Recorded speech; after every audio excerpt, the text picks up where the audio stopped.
মানবদেহের একটি অত্যন্ত গুরুত্বপূর্ণ অংশ হল কিডনি। এটি মূলত আমাদের শরীরে ছাঁকনির মতো কাজ করে। রক্ত থেকে শরীরের দূষিত পদার্থ বা বর্জ্য বাইরে বের করে দেয়। আশঙ্কার বিষয় এই যে বিশ্বে প্রতি 10 জনে একজন ক্রনিক কিডনি ডিজিজ বা দীর্ঘস্থায়ী কিডনি রোগে ভুগছেন। বয়স্কদের মধ্যে এই হার আরও বেশি। বিশ্বব্যাপী কিডনি রোগীর সচেতনতার লক্ষ্যে বিশ্ব কিডনি দিবস পালিত হচ্ছে 2006 সাল থেকেই। এবার আমাদের দেশেও সেই লক্ষ্যে কিডনি দিবস পালিত হচ্ছে 14ই মার্চ বৃহস্পতিবার। এবারে কিডনি দিবসের মূল প্রতিপাদ্য বিষয় সুস্থ কিডনি সবার জন্য প্রয়োজন ন্যায়সঙ্গত সেবার সমান সুযোগ আর নিরাপদ ও সর্বোত্তম ওষুধ অনুশীলন।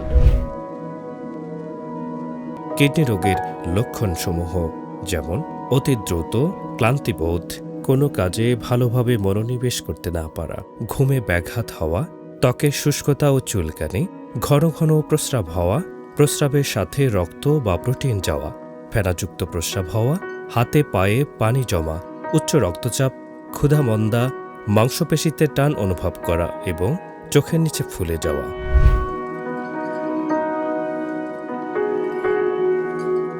বিশেষজ্ঞদের মতে কিডনি সুস্থ রাখার ভালো উপায় হল কিডনি বান্ধব অভ্যাস গড়ে তোলা, যেমন নিয়মিত ব্যায়াম করা, নিয়মিত রক্তচাপ পরীক্ষা করা, রক্তে শর্করার মাত্রা নিয়ন্ত্রণে রাখা, পর্যাপ্ত পানি পান করা, স্বাস্থ্যকর খাবার গ্রহণ করা এবং ধূমপান ও মদ্যপান এড়িয়ে চলা। অ্যাডভান্সড কিডনি রোগে আক্রান্তদের ক্ষেত্রে কিডনি বান্ধব ডায়েট অনুসরণ করা খুবই গুরুত্বপূর্ণ, যেমন আপেল, লাল আঙ্গুর, ডিমের সাদা অংশ, রসুন, পেঁয়াজ, চেরি ফল, মাছ, ফুলকপি, বাঁধাকপি, ক্যাপসিকাম, মূলা ও শালগম ইত্যাদি।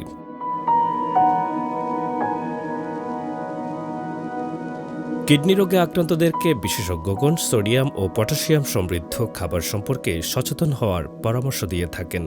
সোডিয়াম থাকে এমন কিছু খাবার হচ্ছে চিপস, চীনা বাদাম, কাবাব, পেস্ট্রি, তাল, ডাল, কর্ন, আচার, মাশরুম এবং জলপাই ইত্যাদি। পটাশিয়াম থাকে এমন কিছু খাবার হচ্ছে পালং শাক, ডাবের পানি, তরমুজ, আলু, ডালিম এবং কমলা লেবুর রস। তাছাড়া প্রক্রিয়াজাত মাংস, অ্যালকোহল, মদ, আলু, খেজুর ও বাদামি চালের ভাত। আপনার কিডনি স্বাস্থ্যকে অগ্রাধিকার দিন। প্রয়োজনে বিশেষজ্ঞ চিকিৎসকের পরামর্শ নিন। জনসচেতনতায় ইউনিমেড ইউনিহেলথ ফার্মাসিউটিক্যালস।